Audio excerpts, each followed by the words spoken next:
Hey everyone, how's it going? What do I got today? I got an '05 GMC Sierra, actually Chevy Silverado, same thing. And the guy came in with a brake issue. I'm doing front pads, rotors, calipers, stuff like that, because it had the caliper locking up. This thing's got 260,000 miles on it.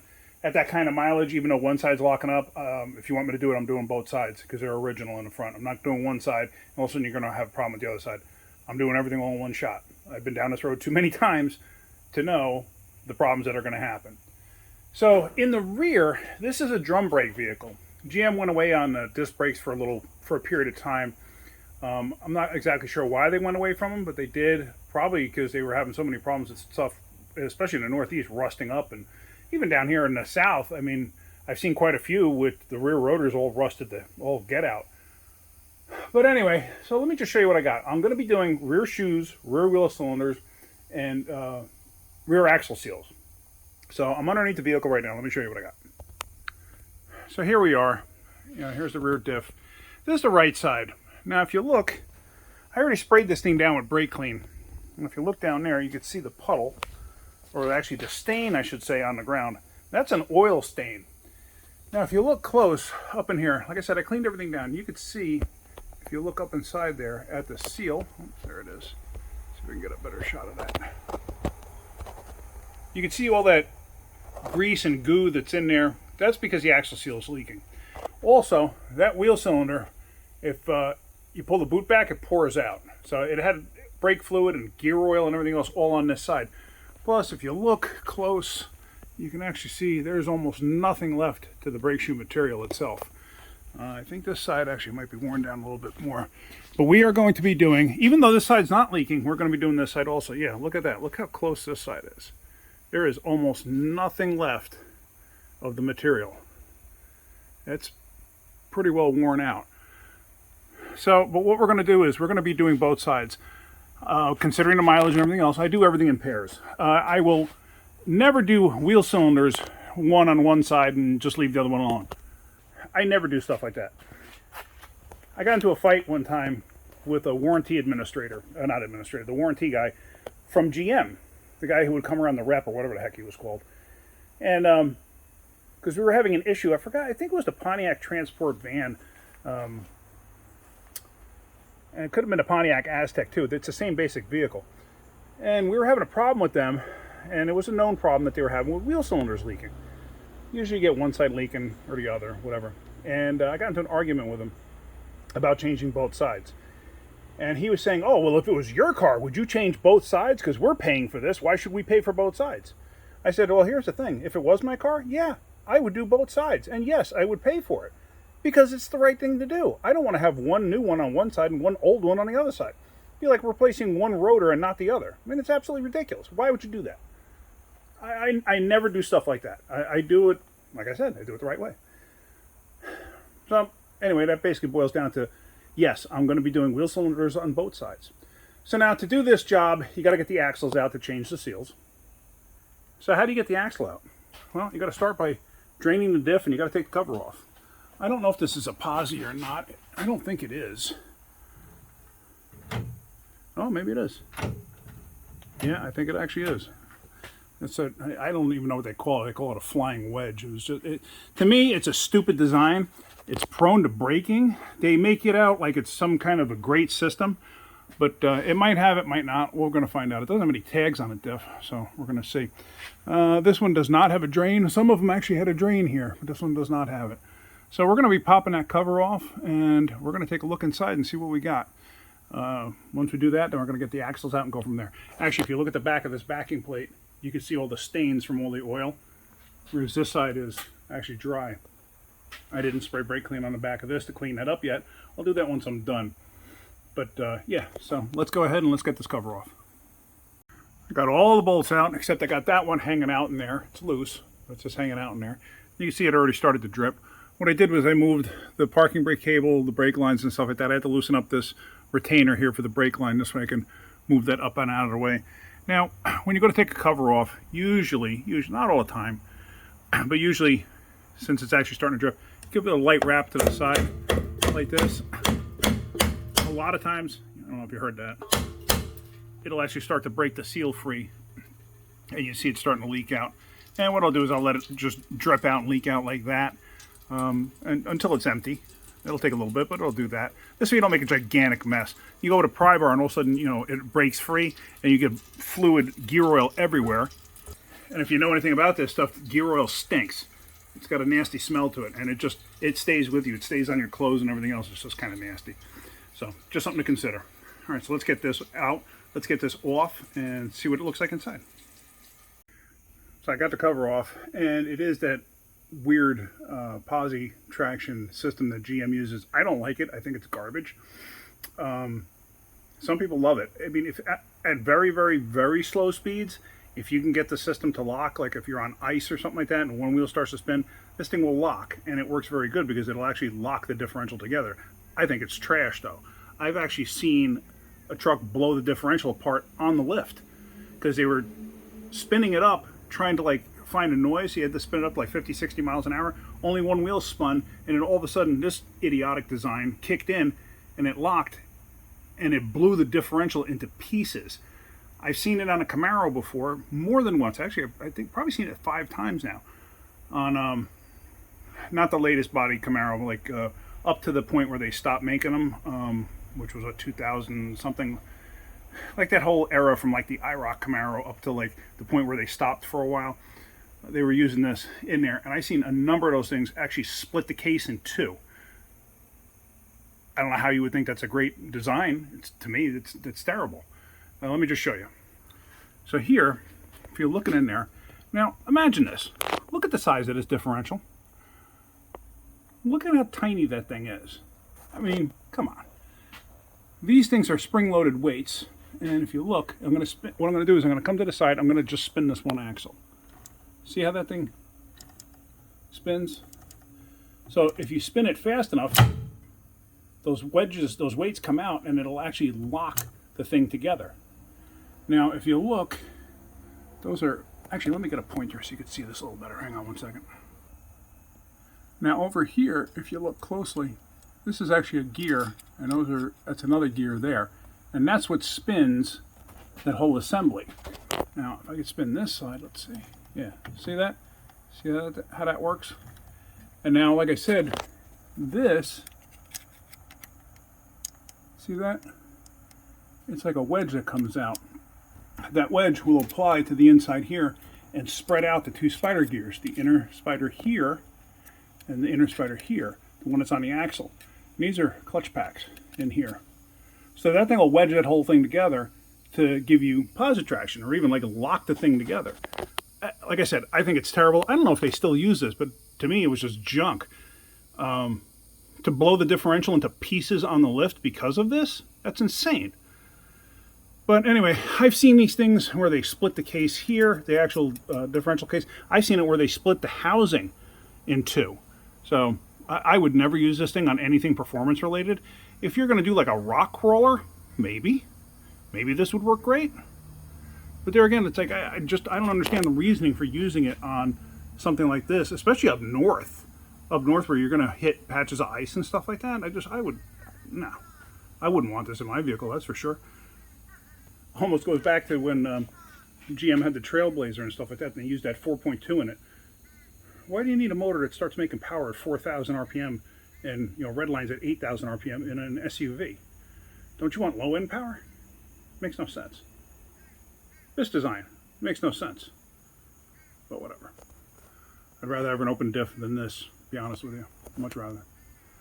Anyway, so what I got to do now is I'm going to rotate this thing over because I'm going to have to take the pin bolt out to get the C-clips out. Let me show you that. So here we go. I'm just going to grab the dry shaft here and I'm going to rotate it like this.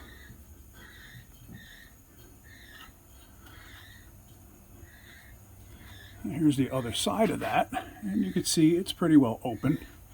So now I need to get to that bolt there. I take that bolt out, then this pin will slide out. Once the pin slides out, then once the pin slides out, then those axle ends will go inward. There's an actual opening inside this eye-shaped piece there. That will actually go inward, and the C-clips, which are these pieces right inside there, these things will come right out. So let me go ahead and do that. Let me get that apart. There we go. We got the pin bolt loose. What I usually use to loosen that up is a bleeder wrench. This thing works absolutely perfect, the 5/16 to get on there. Plus, it's a 6-point, so the 6-point's going to help keep that from rounding out. So now, let's see if we can slide this out. Now, years ago, some of you old timers will know this, these pins used to snap off that part down inside there, and it would actually get seized in place, and ho, did you have a fun time trying to get that out afterwards. So now, what I'm going to try to do, see if I can reach my hand up and around and push the pin out. The pin comes out just like such. No excessive wear on it. I've seen these things wear out completely too, especially on open differentials where people do one leg burnouts. So now, let's rotate this thing over.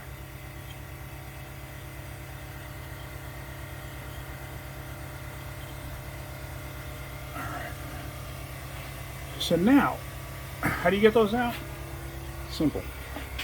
Come to the end of the axle here, push this in like that. And now the clip is kind of out in the open. So let me get a little magnet to get that out. Sometimes you got to tap the end of the axle in while holding a magnet over here to try to get that C-clip out. So let me do that. I got my little magnet on there and I rotated it a little bit. So there it goes, comes out, just like that. So now the axle, there's nothing retaining the axle. The axle itself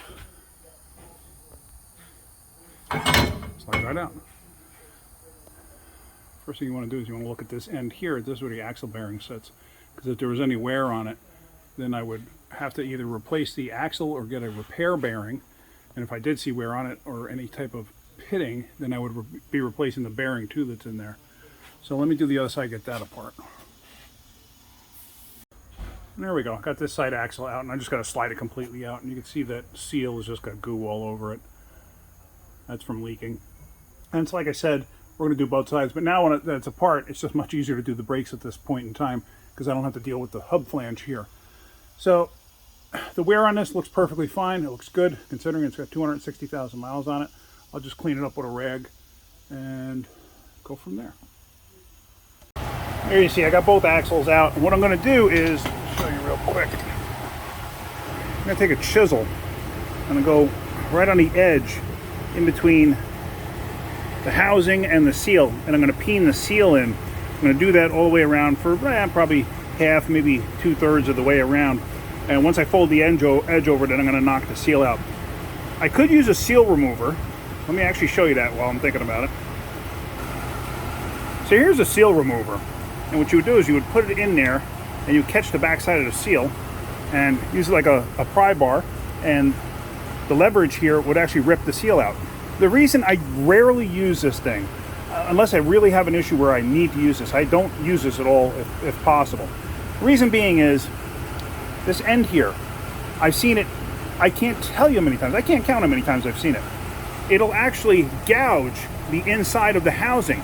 So now you put the seal on, and now you have a groove there, and now you just created a leak. I just can't. I can't tell you how many times I've seen it, where I've gotten vehicles in where somebody says, oh, somebody put a output seal in it, or somebody put an axle seal in it, or somebody put this kind of seal in, that kind of seal, and it's still leaking. Well, yeah, now it is because they ruined the housing. So, just something to consider. All right, so let me tap that, and let me show you what I'm talking about.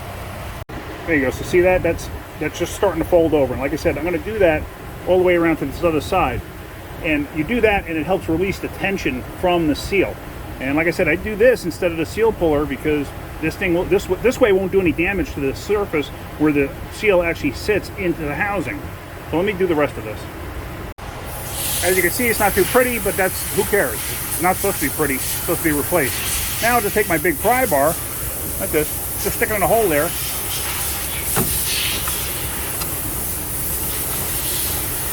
And see, it comes out nice and gentle. Using the other tool, and like I said, I've seen it, I can't even count how many times. The edge here, it'll actually put a groove in it coming outward. And there you have a pathway for a leak. So let me clean this up and install a new seal. We're going to install the National Oil Seal 4762N. Well, there it is.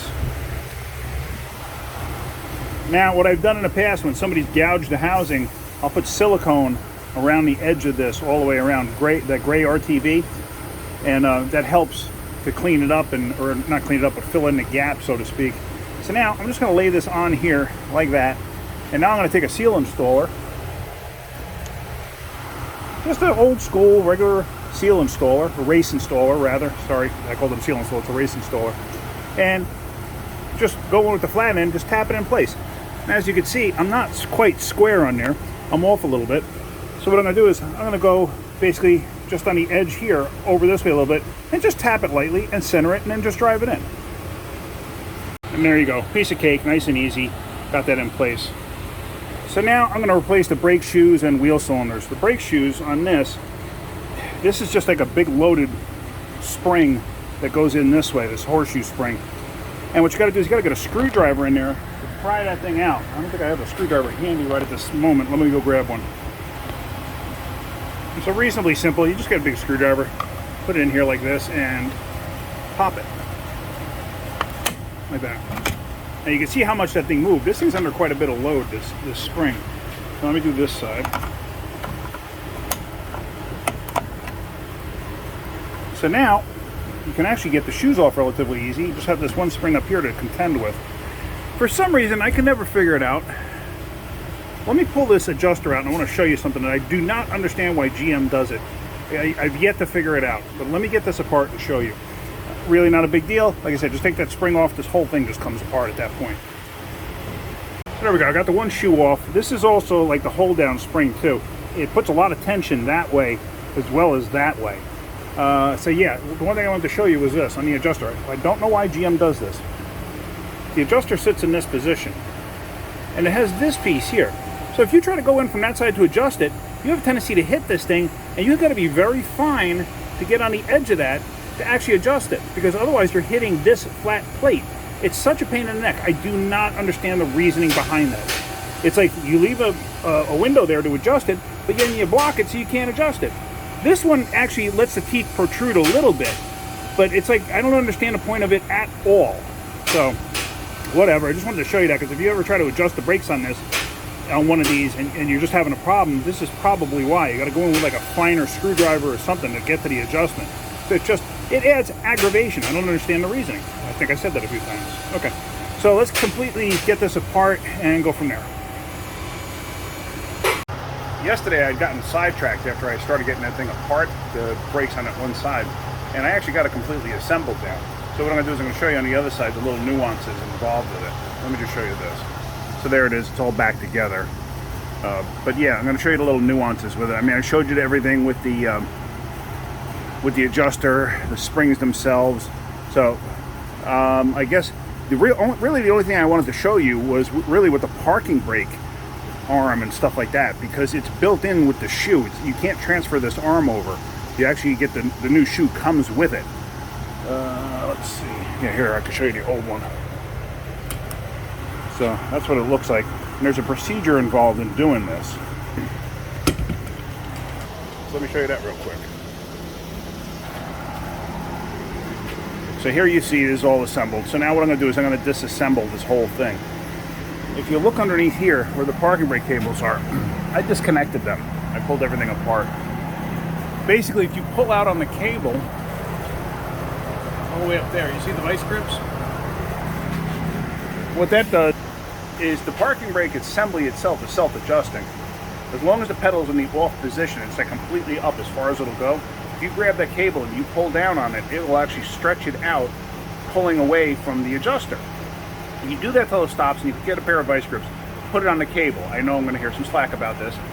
Put it on the cable lightly. You just want to tight enough to just hold it. That's all you got to do. Once you do that, now you have slack in the cables. So once you have slack in the cables, you can pop the cables right out of here. And as you see, the cable just pops into that groove like that and locks in place. No big deal. So you do that to get it out. because you need this loose to get it out of here. And I'll show you that in a minute. Let me get this all disassembled, and then I'll show you the procedure for changing that over. Okay, so like I showed you on the other side, you want to take this spring clip out. You might have to do it with 2 hands, but basically it'll lift up right now and come out. You just have to use 2 hands because you still got to push it in just slightly to get it over that lip. So let me get that out, and then I'm going to show you the procedure for getting this out of here. The reason I take that spring out, it just makes my life a little bit easier when I'm messing with everything. So now I can actually take this and pull this all the way out. So now this spring is loose here on the cable, and it's not going to come out because the cable's not going to just pull through. So now what you got to do is on this end, if you look, there's like that spring tab there. It's going out of focus. Spring tab there, you got to push that down, push this down, and then the thing should release. Let me see if I can't set this up. All right, so let me try to do this so you guys can see this. Oops. A little difficult here. So basically you're going to push this down, it's going to push that spring down. Sometimes you got to break the spring free because the spring gets caught. Push that down, and then there. Now it releases. See that? So now the whole thing will slide right out. But the new one in is a little tricky. Let me get to that, see if I can't show you that.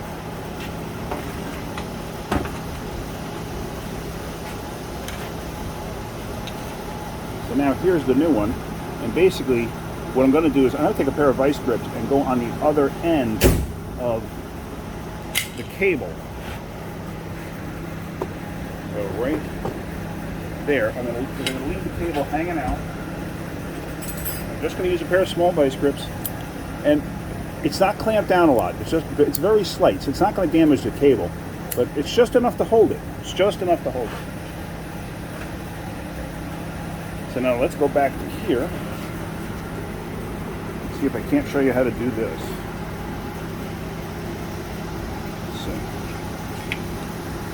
So now you just take it, you stick it through, and then when you get to the end here, for this thing to come through, a lot of times you got to take that small screwdriver and you got to pick, and you also got to push this spring down. See that? Let me see if I can't do this for you to see it. And the reason for the vice grips on the other end is it keeps the cable from going in. So, see that? I'm catching the end of the cable right there. I'm sorry that this thing keeps going out of focus. I don't know why it's doing that. Let me back off a little bit. Maybe that'll help. It doesn't seem like it did.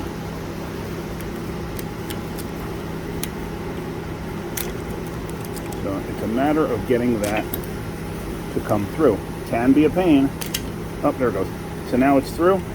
Now it locks in place. And that little spring inside, that holds it up in place. So now, like I've always said, reverse procedure to install. And yeah, so what I'm going to do is I'm going to take these little vice grips off that I have right here. And before I do anything, I'm actually going to hook the parking brake cables back up. And then I'm going to release the vice grips I have at the other end. Okay, like I said, just release the vice grips. And if you look, I mean, it barely left a mark on the cable. Hardly anything there. And I can't even catch my finger on it. Like I said, just enough to hold it. So now, what we're going to do is we're going to go underneath. Let me put this up in the air a little bit. Alright, so now with that vice grip off on the other side, I can pull this through like this, and you want to make sure that you have everything just lined up on the other end. So this way when you put the spring on, you don't have to worry about it. So now, I can take this, I can catch it like this, I can catch it like this. So now that's all in place. So now, let's go to the other end where the vice grips are. So now right here, what I'm going to do is, I usually will hold this with my hand, but since I'm filming at the same time, it's a little difficult, so I'm just going to put my arm up here, try to hold it. I'm going to release that, and there's not a lot of tension. Like I said, the self-adjuster is not that strong. So there we go. Now I put tension back on the cable. So now everything's held in place. So now with this in place, now I can actually start to assemble everything. So what I'm going to do is I'm just going to clean this off one last time because I got a little bit of gear oil here. I'm going to clean this off one last time. Actually, I'm going to change the wheel cylinder first, then I'm going to clean this off one last time. The wheel cylinder is going to leave a little fluid. So let me do that. Now if you look on the back side here, you got the line going in. I'm going to take that off, and these are inverted Torxes, so I got to get those out. I think they're an E8. So let me take this off. Now the reason too that I don't show you absolutely everything, if you're getting to this point and you're working on a car, I expect you to have a basic knowledge of stuff, and I shouldn't have to show you absolutely everything. I don't want to be that person that shows you absolutely everything in a video, and then you do something, you do it, and you mistook what I showed you and make a mistake, and then of course you're like, oh, bad-mouthing me because you feel that I didn't show you correctly. So that's another reason I don't show you absolutely everything. I expect you to know a certain amount when you're getting to this point. If you're a novice and you know nothing about this, you should at least have a basic common sense of how things work. So, and as far as I'm concerned, a lot of this is basic common sense. So let me just show you that. I'm not trying to insult anybody. I just like to do it that way. So anyway, let's get that wheel cylinder changed over. Let me clean this stuff up and put everything back together. One thing I did want to point out when putting the shoes together, the adjuster for the actual arm that hits the adjuster on the aftermarket shoes, I've seen this more than once. See, this is supposed to slide over there nice and easy, and it doesn't. It gets hung up, and if you try to get it on there, it can actually jam up and start rotating that pin, which you don't want to have happen. You want to have this thing moving freely. So what happens is you have to take a file and just open that up just slightly. I mean, it doesn't take much. You know, I can sit there with a file for like 3 seconds, and usually it's enough to get it to where it needs to be. But this thing should slide completely on there, you know, and basically like lock down like that. So, and as you can see, it's not doing it. Now, putting this together could really be a trick, because this spring is pretty well tensioned. What I've done in the past, I usually do this, take a screwdriver. It's easier because the axle's not in right now. But you take the screwdriver and you do just like that. Now the other side will be a little tougher, possibly, but let's get that going and see how that comes out. So now a lot of times what I try to do is I try to grab the spring in the shoe, pull the spring out. You gotta be careful because you can pinch your fingers in between there too. Because that is a tight spring, let me tell you. I'm going to try to lift it up and catch. I don't know if you can see that, but this is kind of the way that I do it. They do make a special tool for this, but I actually don't have the tool. Now that that's kind of there. And that's it. That'll hold it in place. You don't need the special tool. The special tool does help. If the axle's in place, once I get the axle in place, I'm going to show you a trick, because obviously with the hub of the axle there, trying to work around it, it's a little bit of a pain. So now I'm going to get the adjuster in place. What I'm going to do basically is the adjusters are nice and free, so I'm going to screw down on the adjuster itself. You can see that. I'm doing this blindly, so hopefully I caught everything. And just like that. And I gotta put the arm in. I did file that out a little bit. It was just, I mean, literally it took me 3 minutes, 3 seconds. And I got it. Catch this on here. Now before some of you start saying, oh, you shouldn't use cutting pliers on that, you're going to damage the spring. See that? These are not your normal cutting pliers. These are designed like this. These are snap-ons. They don't make them anymore as far as I know. I bought these in the 80s. Alright, so that's pretty much all of that. Yeah, so let me get the axles in, let me start to do that. Basically, it's axles in, you push them in as far as you can, catch the C-clips, pull them back out so the C-clips seat, and then you can put the pin back in with the bolt back in for the differential. When installing an axle, you get it in place, try to center it as you're putting it through. Don't drag it on the seal, because you drag it on the seal, you could damage the seal. Now, obviously, you're going to get to a point where you can't help it. You have to. But try to do as little as possible like that.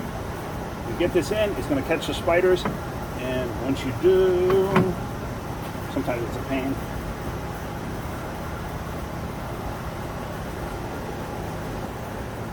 Alright, sometimes it's a pain, and there it goes.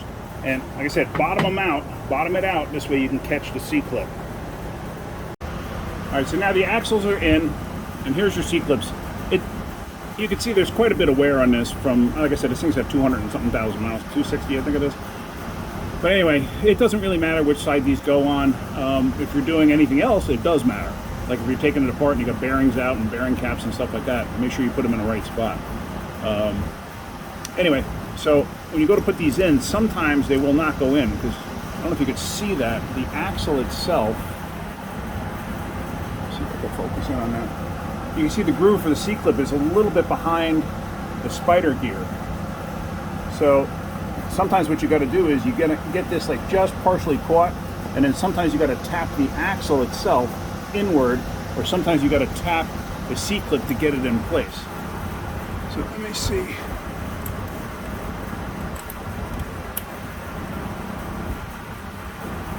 And if you get to that point, sometimes you need an assistant. Well, let's see if I can't tap it. I'll do this by myself. All I'm going to do is take a dead blow and tap the end of the axle inward.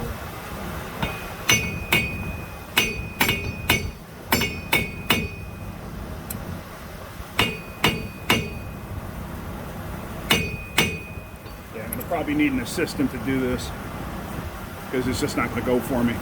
All right, let me do that. So I'm not going to be able to film this, but you get the gist of it. Have somebody tap the axle in, and then you kind of have to feed this in like this and get it to fold in. Once it starts to feed, it usually holds enough tension on it to drop it in place. All right, so once I tapped, or I got that axle on that side, on the driver's side tapped in, this block had shifted a little bit. I guess that was hanging it up just enough, but then this C-clip was able to slide right in. So now it's in place. So what you're going to do is you're going to come outside here to the axle, and you're going to pull the axle outward, and then you're going to seat the C-clip. Sometimes you're going to use a screwdriver to do this.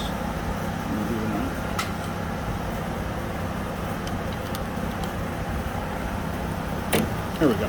So now it's in place. Now the pin should go in without a problem. So let me roll this thing. I forgot which side the pin comes in, but let's roll this thing. And the pin comes in from this side. So we're going to take the pin,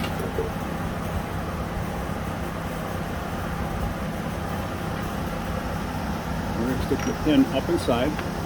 Now sometimes, like this, everything shifts just a little bit. Whoa, there's a wasp here. Anyway, everything shifts just a little bit, so sometimes you got to use a little finesse to get that in place.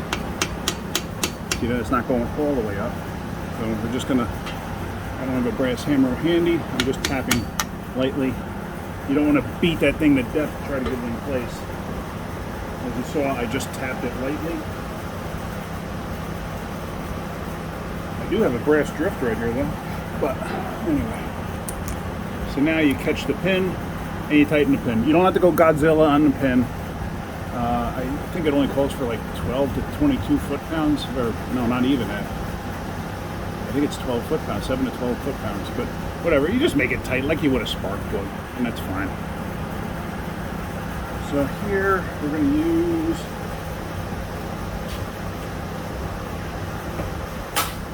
I have my bleeder wrench, which this actually works really good on these because, like I said, it's a 6-point.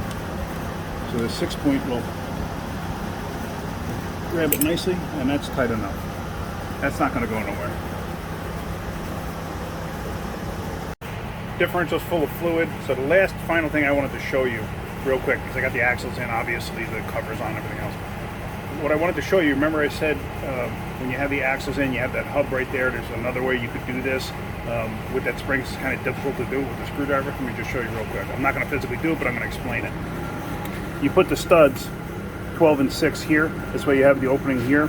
You can actually take the spring and use needle nose vice grips to hold it to the back side of the hub. So you do that, a lot of times you can get the shoes in place, and then you can work the spring into place. It can be a pain, but you can do it. Like I said, they do sell a tool, so if you want to get a tool, go right ahead. I don't have it. I've never had a need for it. That's pretty much it for this one. Hope you got something out of that. That's it for now. Have a great day. Keep wrenching.